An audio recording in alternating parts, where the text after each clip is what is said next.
Patay ang 17 anyos nga lalaki human malagpot gikan siyang gimaneho nga motorsiklo ug nabunal sa karsada diha sa Barangay Biasong, siyudad sa Talisay, kaginihang alas 2 sa kadlaw.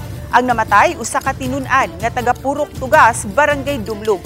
Sa investigasyon sa kapulisan, nasuta nga ang biktima nakig-inom siyang higala diha sa ilang panimay. Apan sa ilang pagkahuman kaganihang kadlawon, wa masayod ang mga ginikanan niini nga gihatod sa biktima ang iyang higala sa Barangay Biasong. Nahitabo ang aksidente dihang padulong na muuli ang biktima.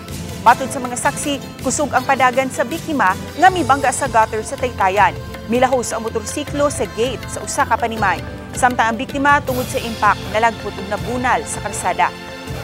Bali sa kalawasan, samad siyang ulo ang naangkon sa biktima nga maoy hinungdan sa iyang kamatayon. Matod sa kapulisan, wala mag-helmet ang biktima kinsa naghupot og student permit.